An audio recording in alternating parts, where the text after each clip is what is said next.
saying being traded in the NBA is like modern-day slavery is like me saying that eating a peanut butter and jelly sandwich is just like eating a shit sandwich, because they both technically have bread. If you want to have a nuanced discussion, Dennis, about how we don't sympathize enough with the pressure NBA players go through and how tough it is when you're moving families from place to place to place, that is absolutely fine. But when you make ignorant, over-the-top comparisons, it distracts us, and then we end up missing the point from, I think, was actually a valid point you were trying to make. That is the same level of me saying, like, man, I was quarantined for 5 days. This is just like being in maximum security prison. Or, man, the doctor made me quit sugar last week. This must be what it's like to get rid of heroin. I've been constipated for 5 days. This must be what it's like to be pregnant with triplets. If you overreach for your analogy there, it just ends up missing the point in the message. NCAA kids did have a good argument that things were kind of quote-unquote like slavery. South Park, of course, made fun of this famously. But even then, to me, they were more like pimps. If you ever heard pimps talk, they would say things like, hey, these people go out and sacrifice their bodies for you and they bring back all this money,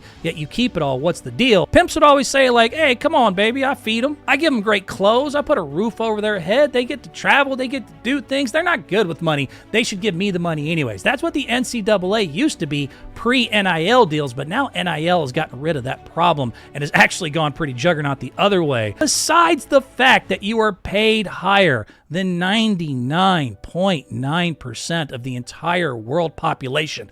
Actual fact, it's all guaranteed. Yes, you may have to move cities, but the rest of us in the modern day world, in the regular world of schmoes, if we get fired from a team, we don't get to be moved to another team with our guaranteed money. We have to go find a new job. We have to go be able to figure out things for ourselves. Almost everyone else in the regular circle of life world in the job market has to fend for themselves when a team doesn't want them anymore, all the way up to like CEOs. Even they usually will have to answer to somebody. Steve Jobs famously got fired from Apple because there's a board of directors. There's almost always a circle of life for the rest of us. NBA players, once you sign that contract that gives you 0.01 higher than everybody else in the entire world as far as the money that you make, you are still guaranteed to make it even if you have to move. So comparing it to something as significant, horrible, and just ridiculous as saying it's the slave trade just takes away from the point completely. It makes you look like a jackass. It makes me look like a jackass for even having to discuss or explain why this is a stupid statement. Dennis, you should know better.